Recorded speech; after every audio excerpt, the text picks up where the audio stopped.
Well, we're going to go ahead and jump right in. It is 10 o'clock, and we want to honor your time and appreciate you taking an hour of your busy schedules to join Bonnie and I. I'm Tracy Corcoran. I am the Director of Teaching and Learning at Faribault Public Schools. We're really excited to learn together, to be able to create some community in this virtual space as we think about where we've been, where we want to go. And so my background is in curriculum, teaching and learning. I was an elementary teacher, and I have a lot of background and experience with the AVID college readiness system. So those of you that are in AVID districts or have familiarity with that, you will be speaking my language. And I'll hand it over to Bonnie to introduce herself. Okay, I'm Bonnie Hauk. I've been around a bit. I know some of you. My background's pretty eclectic. I was a teacher for a lot of my career, was the state reading specialist at the Department of Ed for a while, did some district leadership, coordinated the reading program at U of M, was a university professor at Bemidji and Bethel as well. Did a lot of training for the Principals Association, the Literacy Academy being one. I just have a question for Dave. Is the PowerPoint visual to the participants?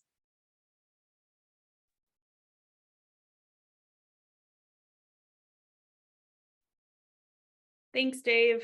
Yeah, thank you. So if you will take a minute and in the chat, just introduce yourself, your role, tell us a little bit about you. And then we want to really take a minute to go back. And I know if you're like me, some of us don't want to look back too far. But when Bonnie and I were really brainstorming around what do district and building leaders need, it's really important for us to reflect on what the last 5 years of education has been. And so as we think about our roles as leaders, we have gone through quite a bit of change in the last 5 years. We have a lot of influences coming from a lot of directions. And where we're rumbling a lot is how do we really prioritize what the work is that our students need us to be doing? And how do we really create a stable foundation for us to rebuild better than what we experienced during the pandemic, even maybe where we were pre-pandemic?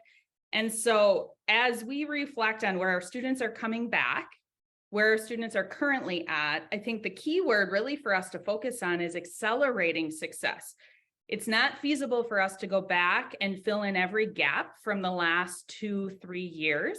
And so we have to change our frame from trying to fit in everything that would have been done in a typical school setting had we not experienced the pandemic, and really start focusing on accelerating success. And so Bonnie and I are going to work with you to unpack our 3 C's framework, which really elevates the need for building a culture committed to all kids, having clarity in the work that we're doing, starting with that why is this our focus? And then ultimately building collective efficacy within ourselves, within our staff, within our students, and ultimately having that opportunity to accelerate success for the adults and our students. So our session goals are really building up of what Tracy shared. One of the things that can be overwhelming as a building or district leader is there are so many things swirling around that need to be accomplished. And do we have the tools, and they could be very simple, to help us take all the goals and funnel them down into digestible pieces that we can create steps of clarity for our community and build the capacity for the community to work together around really clear goals. So that's the purpose of what we've been working on. And we're going to move pretty quickly through these today and highlight one of the key areas. You received, hopefully via email, a copy of the article that we had published in the NAESP Principals magazine, but we also have some unpacked blogs on the HalkEd website if you want to read a little bit more on your own. And the website information is at the end of the session. So Tracy's going to talk through some norms. So virtual spaces are always super fun to do PD. And so I don't know about you, but some of you might be in e-learning mode today, or you have students that you're going to get the call on the walkie and all the other things. And so we just ask that we create a space for learning to the best of our abilities, honoring that we're all professionals and we all are being pulled in many directions on any given day. But this is a great time to invest in yourself. And so offering, I love calling them the vowel norms, A-E-I-O-U, sometimes Y, taken from Learning Forward. So we really do want you to ask questions. So use the chat. I'll be monitoring the chat for that purpose. Engage fully. You'll have an opportunity to learn from one another in breakout rooms. And ultimately, we want to integrate and utilize what we learned today. Open to diverse viewpoints. That's a big one in the work that I do. I am not an expert in anything. I am a lifelong learner, and the people around me always help me grow and learn. And so that's where our opportunity to be together opens that world, right? It's not just the people in our district anymore. Now we have people across the state. So thank you for being here. And being virtual, offering the opportunity to take your email off your screen and be with us for our time together today. So our essential question, that we're all here for the same purpose and we're continuing to learn and discuss and chew on this. And Tracy and I are very interested in your ideas if you have experiences to share with us as well. But we're constantly asking each other in this ever-changing educational climate, how do we do this? How do we heighten our senses to be able to provide direction and ease to the people that we work with? Things have exponentially raced forward in the past few years, and a lot of educators and leaders are getting stressed. And we wanted to help provide a system to be able to say, let's just take a breath, let's prioritize, and let's heighten our senses to what the people that we support need so that we can work on this culture, clarity, and collective efficacy set of goals. All right, so these three essentials, culture, clarity, and collective efficacy. As we think about these, the frame we want to offer is, think of these as levers. So if you think back to when you had to adjust the bass or the treble as you were listening to music, sometimes a certain song you'd need to elevate or move the lever down a little bit if the bass got to be too much. Think about that with these three ideas. Depending on the time of year, depending on the work that you're doing, one of these ideas might need to be more of a focus point for us as leaders. And so when we came back from having disrupted learning, having virtual opportunities for students to engage in distance learning, we had to rebuild a culture. Kids were coming back different, adults were coming back different. The reality of the work that we did was different. And there isn't necessarily good or bad in that, but did we really elevate rebuilding a culture? And from there, once we had that culture built, are we clear about what our priorities are so we can let all of the noise that often comes into education go away? And so think about, as you are learning more about these three big ideas, think about that within your own sphere of influence. What are the decisions that you're making and where might they live? Would they live in the culture that you are intentionally developing in your district, at your building?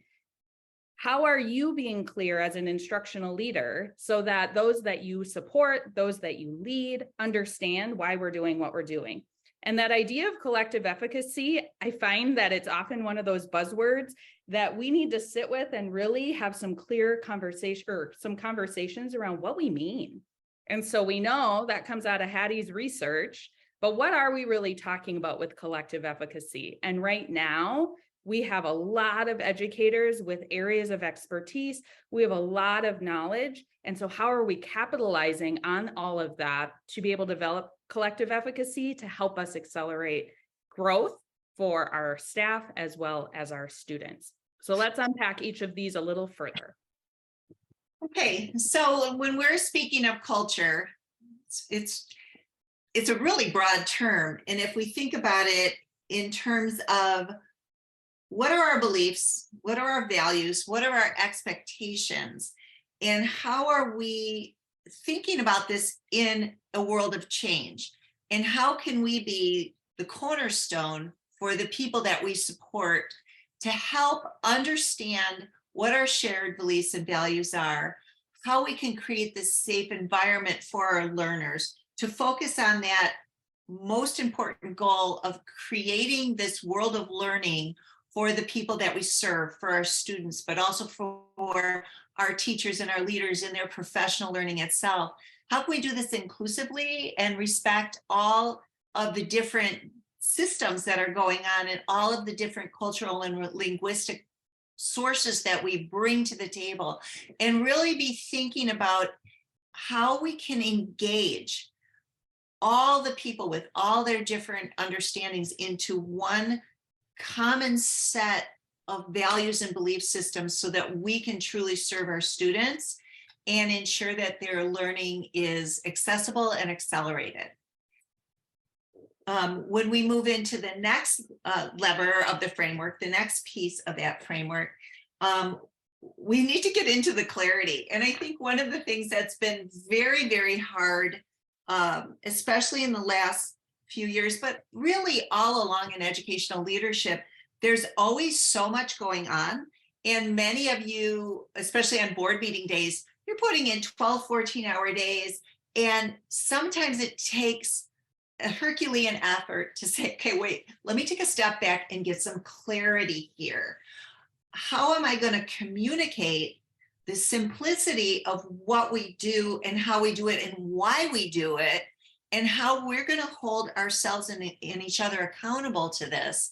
And how are we going to build this communication so that it's nice and tight and clean and sort of opinion free, that we have a speak that we do.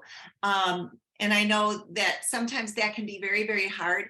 And we joke around in home because my husband's writing a book, and he has mastered the elevator speech of in 2 or 3 minutes sharing what his book is about. And I think that it's helpful as a leader to think, if you had to make a 2 or 3 minute concise speak about what it is that you're doing with your educational community, and bring together all of these pieces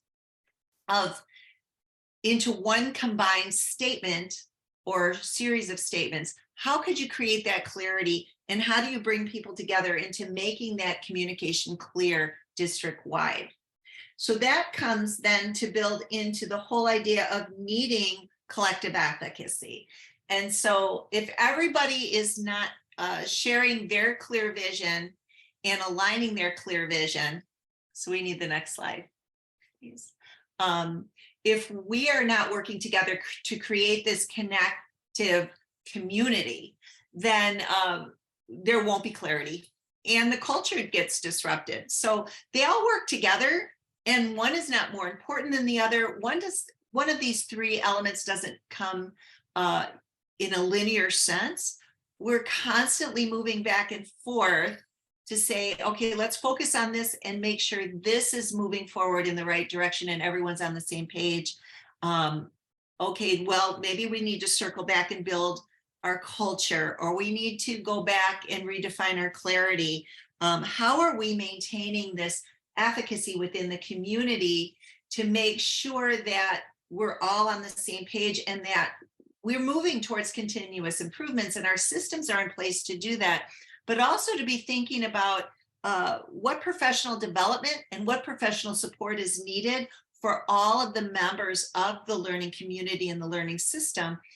In many occasions, when I was doing training for the Principals Association, a lot of principals said, you know, we don't have a lot of ongoing PD that's supported and timely, we have opportunities to go to conferences and we have opportunities to go to different meetings. But to really dig into ongoing professional learning, that's not always a part of what we're gifting ourselves with or making a priority for ourselves.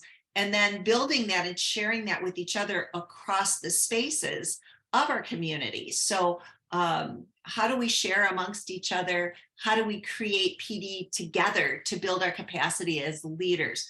So all of these levers come together to create a framework. And if you think about streamlining everything that we have to do and have to know and have to communicate into a process, that's the purpose of this framework. All right, so it's time to dig in a little deeper. We're going to emphasize how this framework works together. And so to Bonnie's point, as I'm thinking about professional development in my current district, we're looking through these three ideas. So do we have a culture of collaboration? Do we have a culture in which we are lifelong learners and ongoing PD is valued and appreciated by all of our staff? And that's not just our teaching staff. I think sometimes as leaders, we forget to invest in our own PD.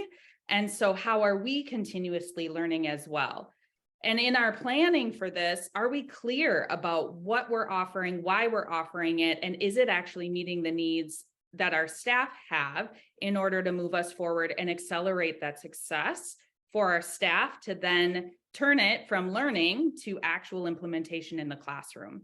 And the piece that continues to be a work in progress for us is that collective efficacy. So it's not just me, Director of Teaching and Learning, facilitating professional learning.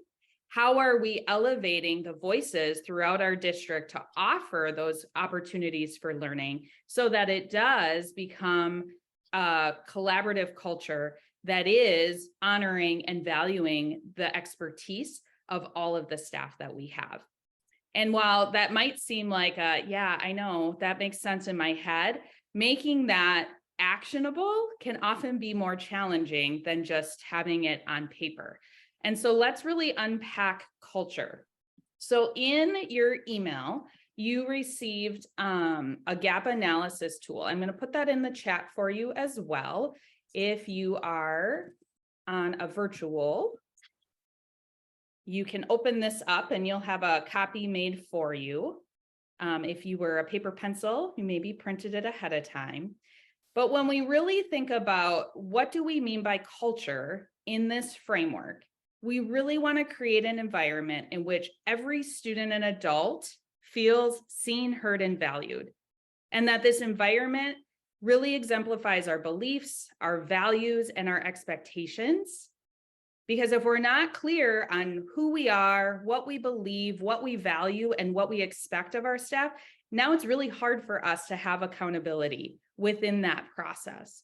And so if we're really going to uphold and model and communicate how these beliefs show up throughout our system and our community, we have to have that clarity. And so that's really, again, how these ideas work interconnectedly, but we're really going to give you some time and space to think about culture. So if that's our vision, I want you to take the next 3 minutes and I want you to just reflect on your current reality. So as you think about your building, as you think about your district, what is the culture that is currently your reality? Now, these are your notes. You're not turning these in. And so I offer this space to really be honest. What are the strengths within your culture? What are the opportunities to grow? Where might you be hitting this vision really, really well? And where might there be some opportunities for you to grow? So again, we're going to give you a couple minutes here, filling out that left-hand column of what is the current reality in your system.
All right, I'll invite you to finish up that last sentence or thought.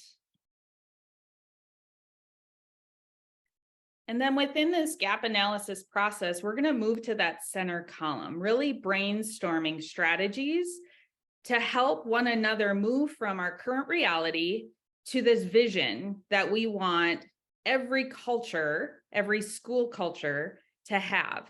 And so we're going to move you into breakout rooms, and we're going to ask you to just do a really quick introduction, introducing yourself, your role, your district, and then take a second to think about, if this is my current reality, how do we get closer to our vision? So you're going to practice that elevator speech that Bonnie talked about. Here's my current reality in my school, in my district, and then brainstorming together the collective efficacy piece around how might various strategies help us move from our current reality to this vision. So you're going to have 10 minutes in these breakout rooms. And then when you come back, we will share some of those strategies in the chat. So in your own note-taking process, writing and or typing in the strategies that your group generates to be able to move from current reality and take a step closer to that vision. So Dave's going to send you off into breakout rooms to do some brainstorming together.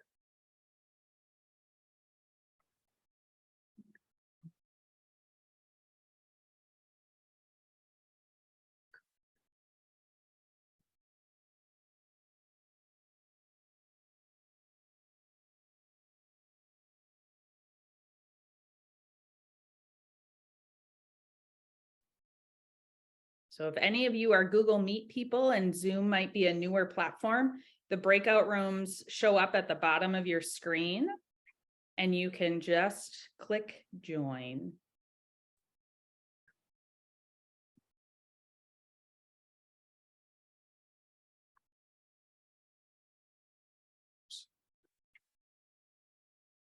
Yeah.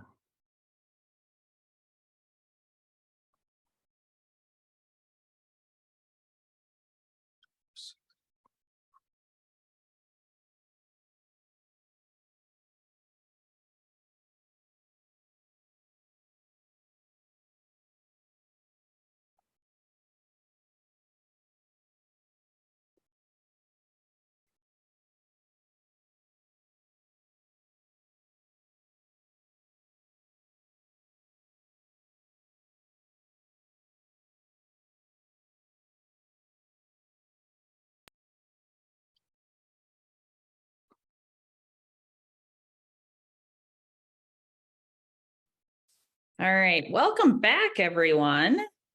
You had some great conversations with your group. So as everyone's returning, if you would just take a minute, and we're going to have you share in the chat one of the strategies generated by your group that resonated with you. That was like, ooh, this is a great idea to be able to move from my current reality to closer to that vision for our school culture. So just take a second, open up the chat and share one strategy. Again, building collective efficacy in this group of leaders.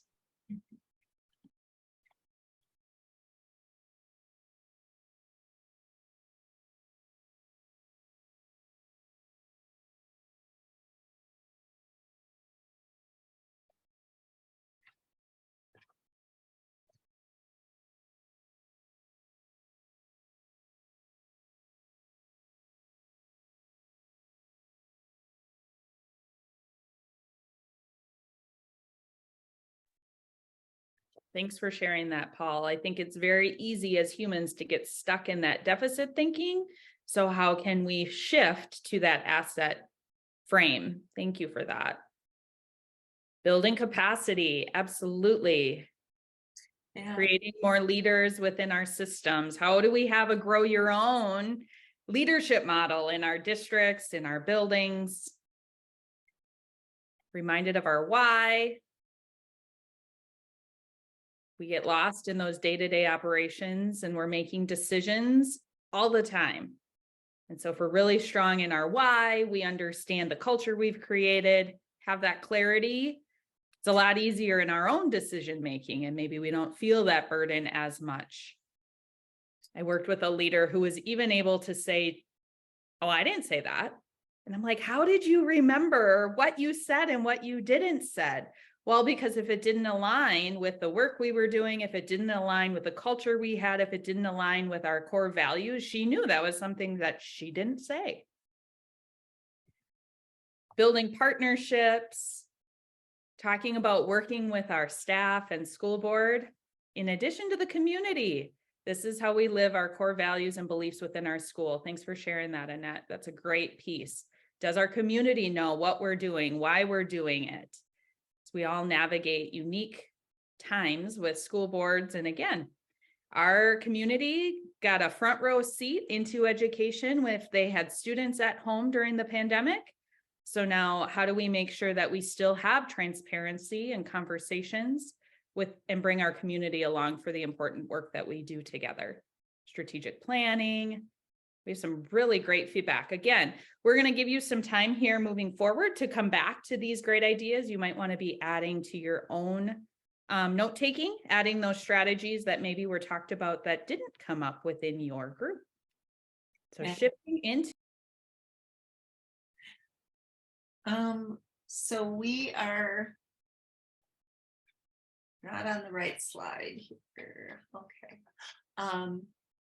Okay, so as we move forward, we're thinking about, I want to, in summary of your conversations, what I saw was we need to have a shared ultimate vision to build our capacity as leaders and to support each other, and have shared time to do that, and also be thinking about the entire community, including the school board. And I think that's an important piece of being partners in this. And the partnership is really about creating that environment for every student and every adult to feel seen and heard and valued, and building that capacity to make sure that our ultimate vision of student learning is always in the forefront. It's so easy to be sidetracked in that important necessity. And then as we're using this framework tool between now and our next session, we want you to be thinking about, with this vision in mind, I need to look at my current reality and have one or two strategies that I'm going to implement to be able to come back and talk about. And so to help understand what that might look like, Tracy's going to do a little model of her thinking, kind of a think aloud, back to our instructional days. So go ahead, Tracy.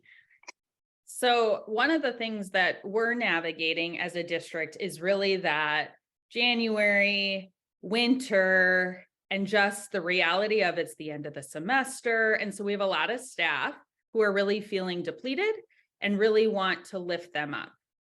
And so when I did my own gap analysis here, you're going to see in the strategies, I wanted to make some clear, actionable steps that were time bound. So we have staff that weren't feeling valued. We have staff who are just running from one thing to the next. And as the director of teaching and learning, this includes my principals. This includes my team of coordinators.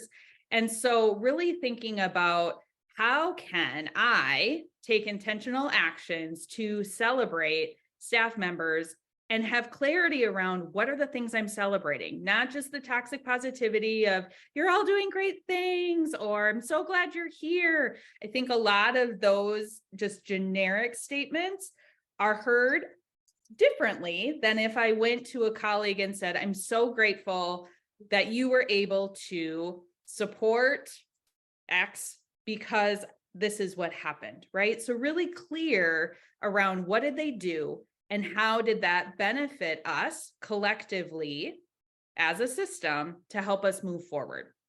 And so one of the goals I had was just to have 2 celebrations within the next week. Again, I need to make sure it's manageable for me. So I'm not going to bite off and say, okay, every single person, every principal, every team member is going to get a celebration from me in the next week. I would love if that was my job and all I got to do is go around and celebrate the awesome work. And there's also other things that need to be done. So keeping my goal realistic, but then that is my goal within the next month, that every single member of my team, the principals, the teaching and learning team, our instructional coaches, they're going to get a celebration. And then by the end of the year, really wanting to make sure that that strategy is perhaps transferring to my principals. How are they empowering and celebrating their building leadership teams? How are they intentionally celebrating and acknowledging the great things happening in classrooms to accelerate student growth and success? And so taking one strategy and really building that scaffold for myself so I can hold myself accountable, in addition to taking a strategy and possibly building that collective efficacy throughout the system by having my principals and or my team model or implement the same strategy that I just used. So again, sometimes we just continue to reinvent the wheel instead of being really intentional with time-bound expectations for ourselves, because as I hope will happen, taking that current reality and we're going to start moving back towards that vision just through these intentional actions within that I can control, right? And that's the other thing I continue to reflect on is what can I control and what can I influence within the culture? Because if culture is what we allow, then that's my role as a leader to make sure that we are modeling best practice and celebrating those intentional actions for our students and our staff. So we're going to give you some time to jump into your own thinking about goal setting.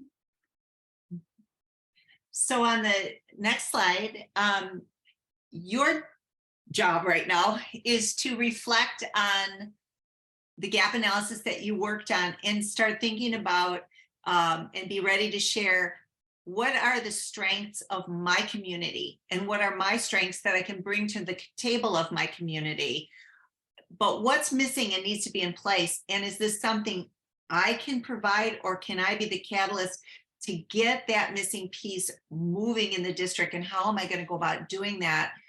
What are the obstacles that I can remove? And so sometimes when we're thinking about obstacles, it can be a little bit deflating. So we have to think, okay, that's an obstacle. This is an obstacle. Which of these can I actually have a direct effect on, and focus on that one, reducing that one obstacle that I have some level of influence over. What are the solutions that I can come up with? And thinking about myself as a leader, how can I bring people together? How can I walk into meetings with the there you are attitude instead of the here I am attitude, and bringing in this enthusiasm towards the common vision? So as you're looking through your gap analysis, I just put in the chat a little sentence frame, which you could create your own, to share with the group. This week I will, and this month I will, to kind of share and to also support each other. If you only have the thing that you want to do this week, put that in the chat. If you have your this week, this month idea, put that in the chat. And let's kind of learn from each other of what are the things that we're thinking about accomplishing. We don't want to try to take great leaps and strides. We want to make a critical step forward. So let's make these digestible bites. What can I realistically do this week that moves everything forward? What can I do over the next month until we meet again to start to move through this framework process? So I'll give you a few minutes to think and share.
Okay. I think we're chatted out.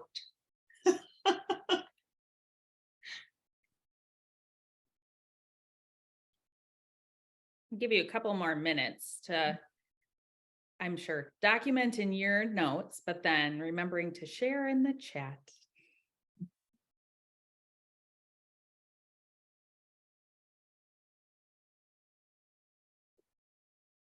Okay, so Sue has a share that she will be present at each building in the district.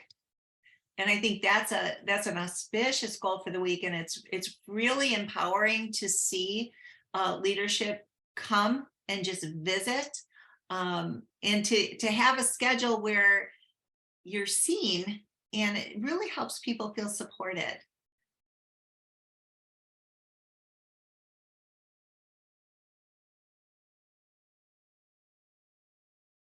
And Darren, it does feel really wonderful to get a note in your mailbox or an email or a text that someone has noticed things that you've done. Staff members get really enthusiastic with very small opportunities to celebrate the work that they're doing.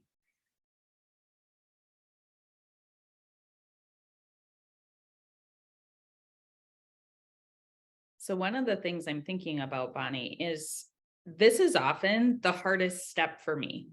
So I have the ideas, or I have the great learning, the knowledge base, but then really holding myself accountable. And so yeah, my calendar is my best friend. I block it off in my calendar. I'm going to be in this building at this time. And then even while I'm there, it'll ding a reminder and it'll say celebrate, or it'll say thank you. And it's wow, that seems really interesting, or, maybe silly that I have to put it that deep in my calendar, but that's my accountability piece. Then I can also go back and track it and be able to say, okay, I was at Jefferson Elementary. Yep, I did leave a celebration here, or remember I did this. Because again, for my work, I'm moving all the time, doing all kinds of things. And I often forget what I've done because you're making so many decisions and moving in so many places. And so again, thinking about what are the strategies for you, both for accountability, so you have that time-bound implementation, and it's not just a great idea on paper, but it really is those small intentional actions, kind of that compound effect, and how that success breeds more success. And I think sometimes when you're in a leadership role in a school or a district, you are so busy trying to move forward with the initiatives and the work that you need to do that it can be challenging to take a step back and look at what other people are doing and to start to say, wow, this person is doing an amazing thing that contributes to the whole. I'm going to take a moment and just say, hey, Lisa, wow, you're really thinking with an intentional plan to help us move towards our vision. Or Jennifer, you're looking for those key barriers. And I really appreciate that. I've noticed that you've managed to identify one that's really holding us back. See, I'm using the chat to do this, but I think that, so I'm just going to say to all of you that are here, thank you for taking the time. And you are also busy putting out fires, moving things forward, to take a place to center yourself as a leader and say, how can I streamline what I'm doing to make it more effective to move towards my vision and goal and the vision and goal of my community and culture. And so that's what we're hoping to gain from this, from now until next week. So as we're looking ahead, to be thinking about what can I realistically accomplish before February 23rd to bring back to this group. And we're going to layer on the next two elements of the framework. All right, so let's look ahead to what's coming next. I do want to echo what Bonnie was saying as I read through these. Being visible, showing our staff that we appreciate them, and really being intentional about celebrating the things that we want to see happening more often. And so our goal for the next month is inviting you to take this learning, taking these strategies and put them into action so that when we come back, we'll have an opportunity to connect on that. In addition, Bonnie and I are offering just a quick 10-15-minute coaching conversation. Again, just being a thought partner, being an accountability partner, if that's something that is of interest to you. And then the other thing is wanting to get some feedback from you, because your feedback matters. And it's actually just like in the classroom, it's going to be a formative assessment for Bonnie and I to be able to hopefully meet your needs for the next time we're together as we think about clarity and collective efficacy. And so the form is in the chat. There are some questions pertaining to what your goal is, kind of the content that we talked about today, in addition to some questions on the structure for our time together. We know online learning is a unique way to learn. And so we want to make sure that you are getting the most out of your time with us. So in addition to completing the form, this is how we will be tracking for CEUs. So not only is it feedback for us to plan, but it's also how we will get BOSA credits to you through MASA in your time together. So I'm going to give you a couple minutes to fill that out before we wrap up our time together. And of course, if you have questions, please feel free to put them in the chat or voice them. Thank you. I will get that fixed. Not sure why it flipped over. There we go. Thanks, Danita. It's fun seeing some of your names. It's been a while since I've seen many of you. So we have these starting to come in. So thank you for completing that. Again, as I said, Bonnie and I will use that feedback to inform our next session together on February 23rd. Same time, same place. Dave will send out the Zoom invitation for you.